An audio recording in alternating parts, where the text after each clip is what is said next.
नमस्कार दोस्तों, आप देख रहे हैं लाइव हिंदुस्तान चर्चा। मैं जजबीर आप सबका इस्तकबाल करता हूं और आज हम चर्चा करेंगे gangster Lawrence Bishnoi jail interview की सच्चाई को लेकर है।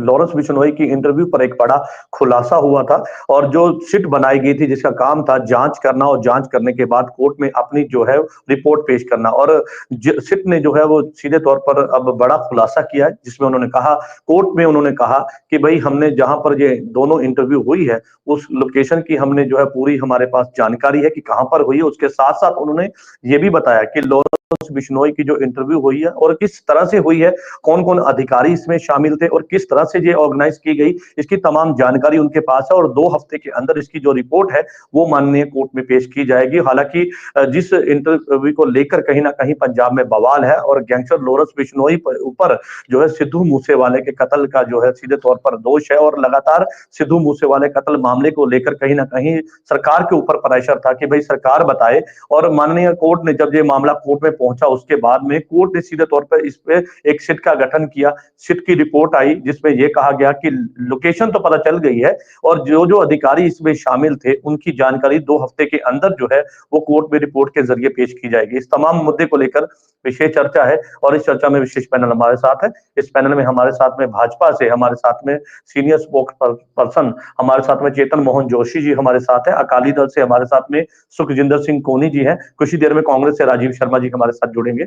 आप सभी मेहमानों का इस चर्चा में जुड़ने के लिए धन्यवाद है। और चर्चा की शुरुआत चेतन जी मैं आपसे करूंगा, क्योंकि पहले तो ये बवाल था कि भाई लॉरेंस बिश्नोई जो गैंगस्टर जो कि पूरे देश में अपना आतंक मचा चुका है और जिस तरह से उसके ऊपर अनगिनत केस है, और मरहूम सिद्धू मूसेवाला जो कि पंजाबी गायक है और प्रसिद्ध गायक है उसके कत्ल का दोष है, उसके कत्ल में सबसे बड़ा हाथ था लॉरेंस बिश्नोई का। तो ऐसे में इंटरव्यू के जरिए जब वो अपनी बातें सामने रखता है, मीडिया के सामने बातें रखता है, तो कई तरह के सवाल उठते हैं। ये सवाल ये थे कि आखिरकार जेल के अंदर एक गैंगस्टर कैसे इंटरव्यू कर पाएगा और कैसे अपनी बात रख पाएगा। और सबसे बड़ी बात थी कि वहां पर जेल में जो सिक्योरिटी में तैनात जो कर्मचारी थे, जो मुलाजिम थे, वो उस समय क्या कर रहे थे और जिस तरह से ये अपनी बात, क्योंकि बड़े ही टाइम के साथ में पौने घंटे के इंटरव्यू में ये अपनी बात रखता है, ये मामला कोर्ट में पहुंचता है और उसके बाद में कोर्ट संज्ञान लेती है, सिट का गठन किया जाता है, सिट की रिपोर्ट अब आती है।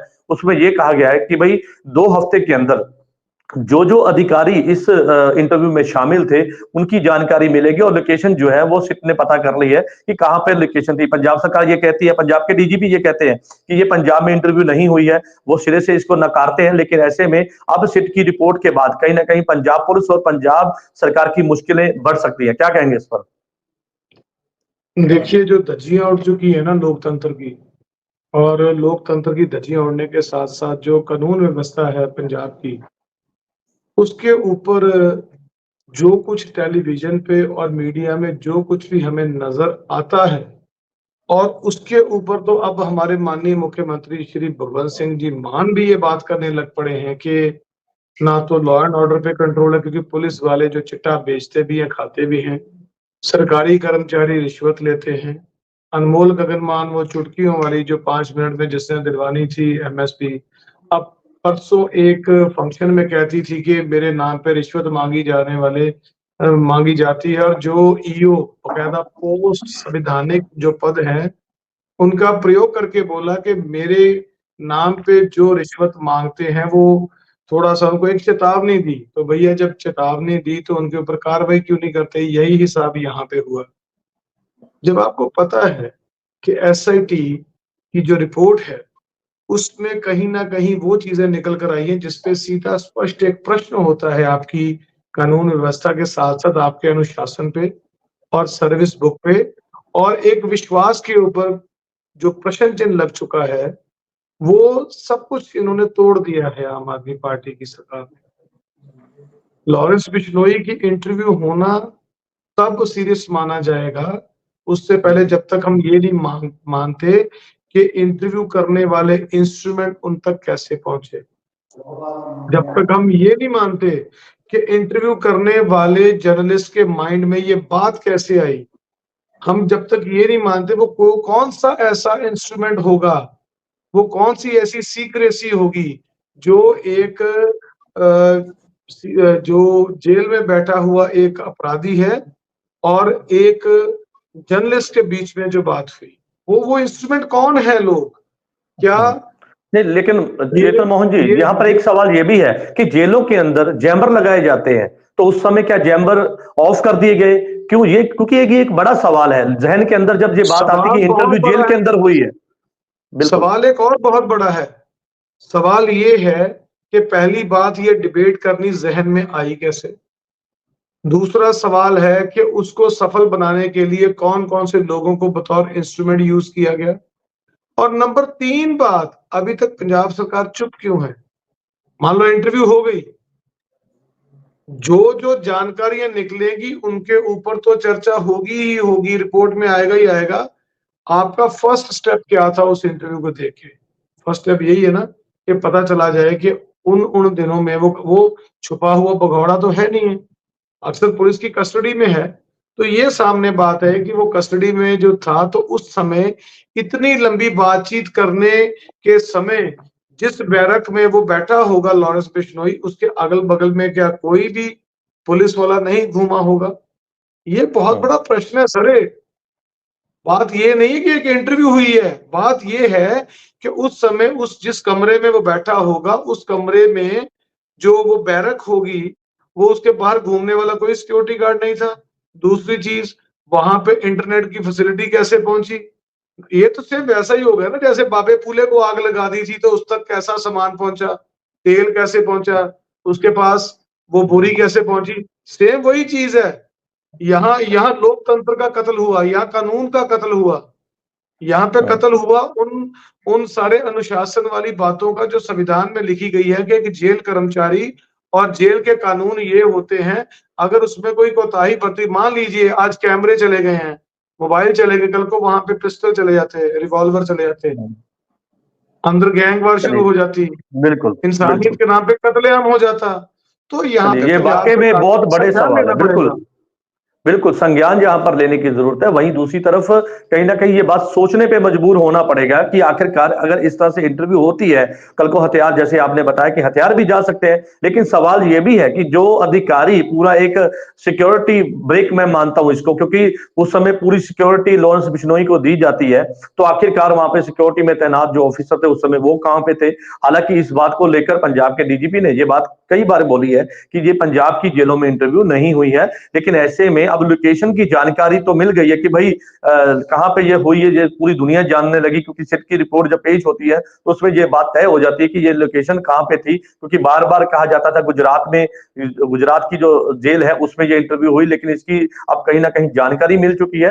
लेकिन उसके साथ साथ अब कहीं ना कहीं ये बात भी उठती नजर आ रही है कि भाई जो अधिकारी इस कांड में शामिल थे, क्या अब उनके ऊपर भी कार्रवाई होगी? ये एक बड़ा सवाल है। सुखजिंदर सिंह कोनी जी का रुख कर लेते हैं, और श्रोमणी अकाली दल के प्रवक्ता हमारे बीच है। कोनी साहब, कैसे देखते हैं? क्योंकि ये सवाल हर एक के जहन में है, और इस बात की सच्चाई हर एक आदमी जानना चाहता है, क्योंकि जब लॉरेंस बिश्नोई एक गैंगस्टर जेल में बैठ के अपना साम्राज्य चलाता है, जेल में बैठकर वो जो है फिरौतियां मांगता है, जेल में बैठकर वो कत्लेआम करवाता है और अपना साम्राज्य चलाता है। और हालांकि जिस तरह से सिद्धू मूसेवाले के कत्ल के बाद कई गिरफ्तारियां हुई, कई इनकाउंटर हुए, लेकिन उसके बाद भी उसके पिता आज भी इंसाफ के लिए जो है कहीं ना कहीं दरबदर भटकते हुए नजर आते हैं, और ये कहते हैं कि अभी इंसाफ मिलना बाकी है। लेकिन ऐसे में उसकी इंटरव्यू होती है लॉरेंस बिश्नोई की, उस पर सवाल खड़े होते हैं, सिट बनाई जाती है, सिट अपनी रिपोर्ट देती है, लेकिन आज सवाल जो है, सवालों के कटहरे में जो है वो पंजाब पुलिस और पंजाब सरकार है। क्या कहेंगे, किसको इस इंटरव्यू से सीधे तौर पर किसको फायदा मिलना था, जिसको लेकर ये आपको लगता है कि भाई ये ऑर्गेनाइज किया गया है सारा? धन्यवाद जसवीर जी। ऐसा है कि जब से ये इंटरव्यू की बात हुई है, तब से लेकर सरकार और पुलिस डीजीपी खुद बार बार मुनकर हो रहे थे इस बात से कि ये तो जी पंजाब में हुई नहीं। जो इन्होंने पहले जांच के नाम पर इतना टाइम खराब किया, वो इसे छुपाने में लगे थे, जबकि जब से प्रमोद जी ने जब थोड़े दिनों में ही सारी सच्चाई सामने ला दी, तो इतना टाइम किस चीज के लिए? सिर्फ छुपाने के लिए ये चीजें सारी। और जो आज पंजाब के हर एक शहर में जो आदमी थोड़ा सा भी ढंग की रोटी खाता, उसको काले आ रही है, उनको फरोती मांगी जा रही है। तो उनको खौफ ही नहीं कोई है सरकार के होते हुए गैंगस्टर को। ये हर बार एक ही बात करने लग जाते कि ये जी फलानी सरकार में शुरू हुआ क्योंकि में भाई साहब जो आपकी सरकार में हुआ है, हर तीसरे आदमी को फरोख्ती का फोन जा रहा है, और जैसे वो उनको ऐसे साबित कर दिया इन्होंने कि जैसे कोई बेताज बादशाह है जिसको आप कोई रोक टोक नहीं है, कहीं बैठा भी वो इंटरव्यू कर सकता है, कहीं बैठा भी वो लोगों को फरोख्ती की फोन कर सकता है। तो ये सारा कुछ पुलिस के मर्जी के, जहाँ सरकार के इशारे के बिना तो हो ही नहीं सकता। वहां अंदर है वैसे तो कह लो कि कोई क्या कहते हैं, कोई नेल कटर नहीं जा सकता। ये पुलिस पहले भी देखा था, वो दूसरा एक गैंगस्टर था, उसको ये शॉपिंग करवाते रहे पुलिस वाले। तो कोई पुलिस वाला भी इतना दबंग नहीं होता कि वो सरकार को ऐसे टच जान कर। ये ऊपर से इनके जब से सिद्धू मूसेवाले का कत्ल हुआ है तब से लेकर लोगों की जुबान पे ये बात है कि जैसे उस टाइम उसकी सिक्योरिटी वापस लेकर जैसे पब्लिक की इन्होंने, हालांकि उसे पब्लिक कर नहीं सकते, जैसे सरकार के नुमाइंदों ने खुद पब्लिक की कि हमने जी सिक्योरिटी वापस ले ली, उसके 48 घंटे के अंदर अंदर कत्ल हो जाता है। तब से पंजाबियों को, बच्चे बच्चे को पता है कि ये सरकार की सरपरस्ती के साथ हुआ। तो उसके बाद जो सारी ये बातें हैं वो भी सरकार का बता रही है। दूसरी सरकारों को तो हर बात को ये बोल देते थे लेकिन कि एक ये एक चीज कोनी साहब, यहाँ पे आप भी मानेंगे ये बात कि सिद्धू मूसेवाले का जब कत्ल हो जाता है, उसके पिता बहुत ज्यादा दुख में थे, उसका परिवार पूरा देश दुख में था, शोक की लहर थी, क्योंकि सिद्धू मूसेवाला पूरे देश भर में नहीं, पूरे कहा जाए पूरी दुनिया भर में अपना नाम बना चुके थे। और इस तरह से जब उनका कत्ल होता है, उनके माँ बाप जिस तरह से उस दुख के अंदर से गुजरे, और जब ये इंटरव्यू होती है, उन जख्मों पर कहीं ना कहीं नमक छिड़कने का काम किया गया, जिसके बाद उन्होंने कहा कि भाई ये उम्मीद नहीं थी कि इस तरह से इंटरव्यू होगा और ये एक गैंगस्टर जेल में बैठकर उन्हें इस तरह से सीधे तौर पर वो अपनी बात रखेगा। क्योंकि मैंने नहीं अपनी लाइफ में देखा कि कभी ऐसा हुआ, ठीक है वीडियो आती रहती है जेल के अंदर से, लेकिन ऐसा नहीं हुआ कि कभी जेल में बैठकर बड़े आराम के साथ में एक गैंगस्टर इंटरव्यू कर रहा है और अपनी बात रख रहा है। मैं वही तो कह रहा हूँ ना कि बिना सरकार की सरपरस्ती से ये हो ही नहीं सकता। अगर कांग्रेस ने वो जो दिल्ली का एक गैंगस्टर था उसे यहाँ रखा तो सभी को पता था कि कांग्रेस रख रही है। वैसे ऐसे ही इसका भी सभी को, बच्चे पंजाब के बच्चे बच्चे को पता है। सिद्धू का माँ बाप उस दिन से बोल रहा है।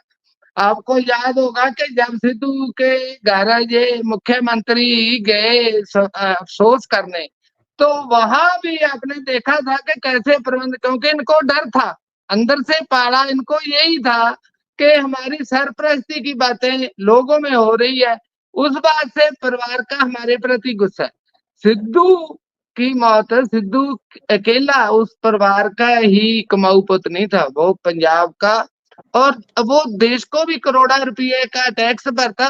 इतने इतने होनहार आदमी का कत्ल होने के बाद सरकार के कानों में जू आगे भी वो बार बार उनकी ये सारी उसकी जैसे बातें हो रही है, जैसे धमकियां आ रही है, वो सारी बातें लोगों को में नंगा कर दिया अब सरकार को।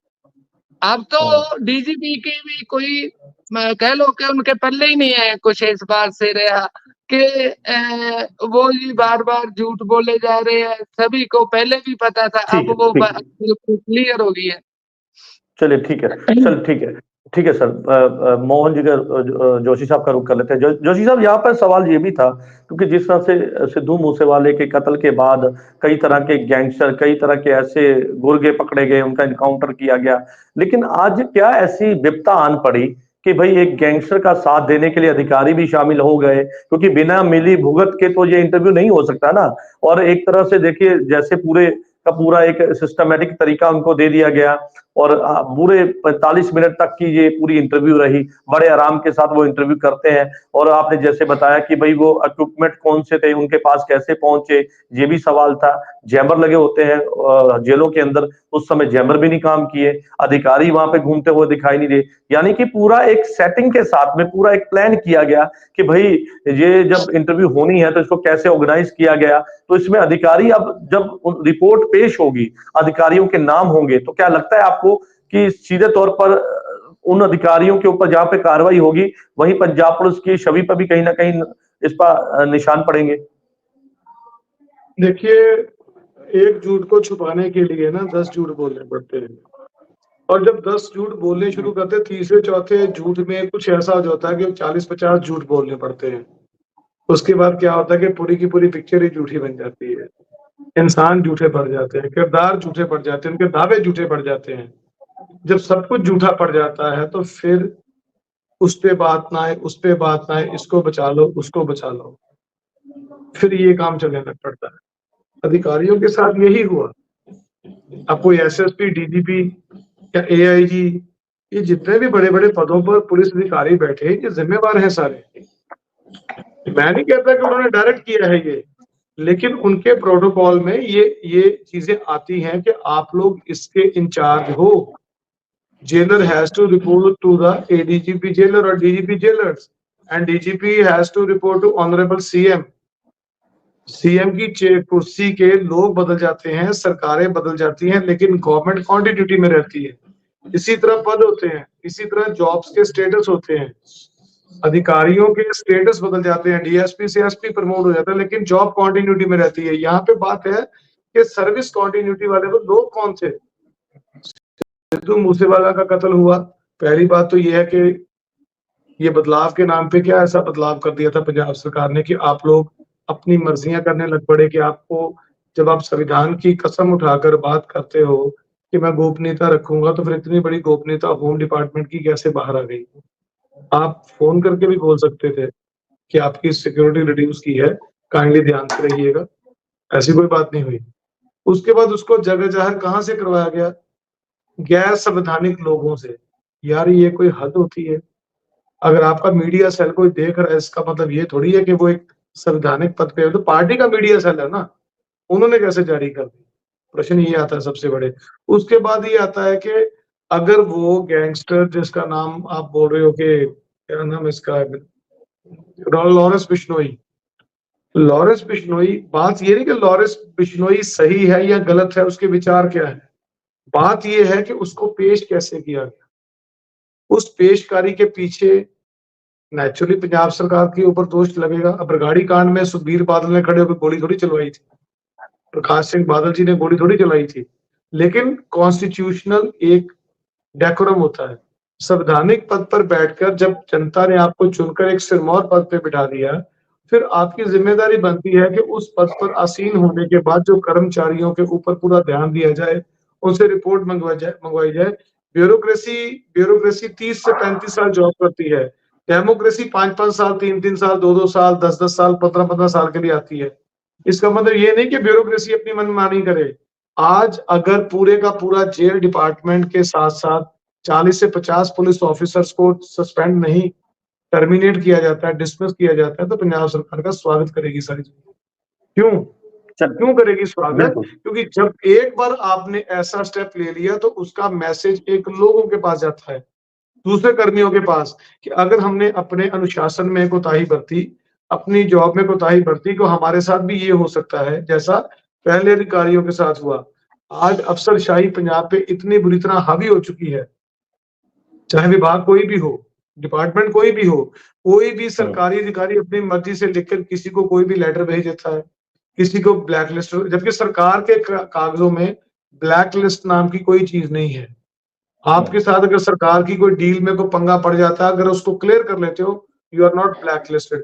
ये नए वर्ड अपनी तरफ से इजाद कर लेते हैं ये ब्यूरोक्रेट वाले लोग, जो लेटर लिख के लोगों को भेज के, फॉर एग्जाम्पल लोगों को भेजकर उनको दागी डिक्लेयर करते हैं। मैं एग्जाम्पल देता हूँ, आप रास्ते पे जा रहे हो, एक पुलिस वाला आपको हाथ दे देता है, वो आप कुछ बात करते हैं, आपके मुंह पे थप्पड़ मार देता है। अगर आप रिप्लाई कर देते हो तो क्या हो जाता है, जो पहला थप्पड़ आपके मुंह पे मारा पुलिस वाले ने वो काउंट नहीं होगा, जो आपने आगे से रिएक्ट किया वो काउंट होगी, आपके ऊपर पर्चा काट दिया जाएगा। तो माहौल इस तरह का बना हुआ है तानाशाह वाला इस टाइम पंजाब में कि कानून को अपने ढंग से तोड़ा मरोड़ा जाता है। कानून की धाराएं अपनी सुविधा के अनुसार किस पे लगानी है किस पे नहीं लगानी है, फिर उसके बाद कोर्ट में जाने का डर होता है कि पता नहीं 10 साल में बरी होंगे, 5 साल में बरी होंगे। इस तरह का माहौल क्रिएट करके जो पुलिस ज्यादतियां कर रही है, मुझे लगता है कि आज वो समय आ गया है जब इसके ऊपर प्रॉपर कार्रवाई हो। पता चले, मैं सभी पुलिस अधिकारियों को तो बुरा बोलता नहीं हूँ, सारे कर्मचारी चिट्टा नहीं लेते, सारे कर्मचारी रिश्वत नहीं लेते, पर कम से कम जो लेते हैं या जिन्होंने ये काम किया, मेरे को ये बताओ कि उनको छोड़ना क्या वाजिब है। दूसरी बात, आज मोबाइल पहुंचा, इंटरनेट पहुंचा, कल को वहां पे पिस्टल पहुंच जाते, रिवॉल्वर पहुंच जाते। इंसानियत के नाते अगर किसी कैदी ने अपना बदला लेने के लिए वहां पे बैरक्स में 30, 40, 50, 100 लोगों को गोलियों से को भून देता है, इतना बड़ा हादसा हो जाता, तब कहाँ जानी सी बात ये। चलिए ठीक, बिल्कुल बिल्कुल पहुंचाना भी उतना बड़ा गुनाह है, मोबाइल पहुंचाना भी उतना बड़ा गुनाह है। बात सहे की नहीं है, पंजाबी में बोलते, बात पे की है। बात ये है कि आपने बहुत बिल्कुल ये बड़े जरूरी वो सवाल है जो हर एक के जहन में है कि भाई इसके जवाब कौन देगा। और जब अब सिट की रिपोर्ट जो है वो पेश होनी है, उसके बाद कई मुझे लगता है कि परत बाई परत उसके खुलासे होंगे कि कौन कौन लोग थे, कैसे कैसे, क्योंकि 2 हफ्ते का समय कोर्ट से मांगा गया है और सिर्फ 2 हफ्ते के बाद जब अपनी जो है वो रिपोर्ट पेश करेगी उसके अंदर नाम होंगे और अब देखना होगा क्या उसके ऊपर जब वो नाम सामने आएंगे तो उसके बाद क्या कार्रवाई उन ऑफिसरों के ऊपर होती है और किसके कहने पे वो इंटरव्यू हुई है। ये एक अहम सवाल है। कोनी साहब क्या कहेंगे, क्योंकि सवाल ही यही है कि आखिरकार इस इंटरव्यू से किसको फायदा पहुंचना था और ये किसके कहने पे इंटरव्यू हुई है। देखिए जसवीर जी, इस सरकार जब से ये सरकार आई है, हम बेशक हम लॉ एंड ऑर्डर की बात कर ले, बेशक किसी भी चीज की बात कर लो, किसी बात पे इनका कंट्रोल नहीं। पंजाब कई साल पीछे चला गया इनकी आप हुदरियों के कारण। बट इनके पास तो यही बातें, 3 बातें हैं इनके पास। या तो एक दूसरी रहती पार्टियां जो जिनकी सरकारें पहले रही है, या तो हर बात का उनको पे थोप देते हैं, जहाँ केजरीवाल को चमकाने के लिए पंजाब का सारा खजाना उधर, पंजाब की तरफ इनका कोई ध्यान नहीं, कोई चीज किसी चीज का इनके पास तजर्बा नहीं। आपने देखा होगा पिछली सरकारों में भी जब कोई बड़ा मसला होता था ना, तो अगर नहीं है तो वो सर पार्टी मीटिंग वगैरह भी बुलाकर उसका, इनका तो किसी हर बात पे, अब तो मुख्यमंत्री ये कहते हैं कि मैं देश में 5 ही है जिनमें सबसे समझदार मैं हूँ। बट पंजाबी देख रहे हैं। और रही गल फायदे की, फायदा ये है कि इन्हों पहले तो देखो, इसका शुरू से देखो, आप सरकार ने जो SIT बनाई उसमें तो नहीं आया ये, कब से हुई है इंटरव्यू। जब कोर्ट ने SIT बनाई तो सामने भी आ गया कुछ दिनों में। ये सरकार तो छुपाती रही है। इनका क्या है, पहले देखो जैसे मतलब के जो इनके मीडिया सलाहकार है उन्होंने सिक्योरिटी वापस लेने को पब्लिक किया, फिर 2 दिनों के बीच बीच कत्ल हो जाता है, फिर उसके बाद सिद्धू का परिवार था जगह जगह भटकता है, उनको कोई भी ऐसी एक ढंग की बात भी नहीं होती उनके साथ है मुख्य सरकार की तरफ से जो उसका विश्वास उनको बने। अब ये वाली बातें सरकार उल्टा छुपाती रही है। ये फायदा ये है कि पहले सरकार की सरपरस्ती में, इसीलिए कह रहा हूँ क्योंकि ये सारी बातें उनको सजा से बचाएगी गैंगस्टरों को, क्योंकि उनका पंजाबियों में ये दहशत पैदा हो जाएगी कि वो किसी को भी फोन कर सकते हैं, वो तो टीवी पे भी आकर बोल सकते हैं, धमकियां दे सकते हैं, तो फिर वहां जाकर अदालत में कौन गवाही देगा। ये उनको, उन लोगों को बचाने के लिए है ये सारा जो मंजर। ठीक है, बिल्कुल बिल्कुल आपने अच्छी बात यहाँ पे कही है। जोशी साहब, यहाँ से ये भी एक सवाल है कि क्या लॉरेंस से जब इंटरव्यू होती है तो क्या सिट ने लॉरेंस के साथ में पूरी बातचीत की होगी? जब इंक्वायरी या वो जब इन्वेस्टिगेट कर रहे थे तो उस समय लॉरेंस से पूछताछ तो हुई होगी ना? तो पूछताछ में क्या लॉरेंस ने नहीं बताया कि कहाँ पे हुई है, मुझे कौन कौन से लोगों ने इसमें सहायता की है और किस तरह से इंटरव्यू को करने के पीछे का कारण क्या था? तो ये तमाम चीजें भी तो है ना, कि अगर अब ठीक है हम चाहते हैं कि ठीक है पूरी सच्चाई सामने आए, तो सच्चाई तो जिसने इंटरव्यू की है तो वो खुद ही बताएगा जब पूछताछ होगी। देखिए, लॉरेंस से पूछताछ एसआईटी ने की कि नहीं की, मेरे पास इसकी कोई जानकारी नहीं है। अगर की होगी तो जरूर प्रश्न उत्तर हुए होंगे, क्योंकि क्राइम तो दोनों तरफ हुआ ना। मान लो आपने क्राइम कर दिया, तो क्राइम करवाने वाला जानबूझकर उसको उकसाने वाला भी उतना ही जिम्मेदार है। अब बात ध्यान से सुनिए, मैं किसी पे ब्लेम नहीं लगाता। पूरी दुनिया में भारत के लॉ एंड ऑर्डर, खास तौर पे पंजाब में, और पंजाब में जेल डिपार्टमेंट के बारे में जो मैसेज पूरी दुनिया में गया वो बहुत आपत्तिजनक है। प्रश्न चिन्ह लग गए हैं। जो पंजाब का मैसेज पूरी दुनिया में गया है कि पंजाब की जेलों में से आप कुछ भी कर सकते हो, हिंदुस्तान का मीडिया कुछ भी कर सकता है। अगर जेलों में ये चीजें गई तो पहले उस पत्रकार से भी पूछना चाहिए कि भाई तुम्हारा रास्ता कैसे कायम हुआ। अच्छी बात है, जर्नलिज्म में बहुत अच्छी बात है कि वहां तक पहुंच गए। लेकिन वो पत्रकार तो कोर्ट में पहुंच गया और सुप्रीम कोर्ट में उसने एक सीधे तौर पर अपनी जो है वो याचिका दायर की, जिसमें उन्होंने कहा कि भाई मेरे ऊपर कोई मुकदमा दर्ज ना हो, मुझे इस बात का खतरा है। और कोर्ट ने ये बात भी कही कि अभी फिलहाल उनके ऊपर कोई कार्रवाई सख्ती के साथ में ना की जाए। देखिए, जो बंदा आत्महत्या करता है और बच जाता है ना, उसके ऊपर भी कार्रवाई होती है, लेकिन जो उसको उकसाता है कार्रवाई उसके ऊपर भी होती है। आज आप सुप्रीम कोर्ट में चले गए हो अपने ऊपर मुकदमा ना कहने की बात पे, वो आपका अधिकार है। आप संविधान का प्रयोग करके जा सकते हो। संविधान इसकी इजाजत देता है कि नहीं देता है, ये संविधान देखेगा, कानून देखेगा, इंडियन पीनल कोड या अब भारत आचार संहिता देखेगी। अब भारत देखेगी जो लेटेस्ट है। बात ये है कि ये प्लान करना, क्या ये प्लानिंग का एक हिस्सा था? अभी तो कोई प्रश्न नहीं किया होगा सुप्रीम कोर्ट ने। अभी सिट की रिपोर्ट की बात पूरी आगे नहीं आई होगी। जब इसके ऊपर बात चली होगी प्रॉपर, इसके ऊपर प्रॉपर बात चली होगी, तो ये चीजें बड़ी सामने आएंगी। और ये बात भी आएगी उसमें कि अगर ये प्लानिंग के साथ किया गया काम है, जिसमें भारत की कानून की धज्जियां उड़ी, पंजाब सरकार की धज्जियां उड़ी, पंजाब सरकार की पुलिस की धज्जियां उड़ी, तो वो जो धज्जियां उड़ी हैं उसको उड़ाने के लिए कौन कौन से लोग उसमें शामिल हैं, ये बात आएगी। आज नहीं आ रही, लेकिन आने वाले समय में जो एक फेवर में बोलेगा, दूसरा अगेंस्ट में बोलेगा, तो ये प्रश्न सामने आएंगे। उस समय इसके ऊपर कोर्ट की राय क्या होगी, मैं नहीं कहता। देखिए, पत्रकारों का अपना एक धर्म होता है, पत्रकारिता के अपने सिद्धांत होते हैं। पत्रकार होना एक बहुत बड़ी बात होती है। चौथा एक पिलर होता है कॉन्स्टिट्यूशन का। आप पत्रकारों को किसी सिपाहियों से या किसी फौजियों से या देशभक्तों से कम मत आंको। वो एक बहुत बड़ी समस्या को लेकर समाज में जाते हैं। और ये भी एक बहुत बड़ी बात है, अगर हम ये कहें कि उस पत्रकार के ऊपर कार्रवाई होनी क्यों हो, अगर उस पे कार्रवाई आपकी होगी तो उन अधिकारियों पे पहले क्यों नहीं हो रही भाई?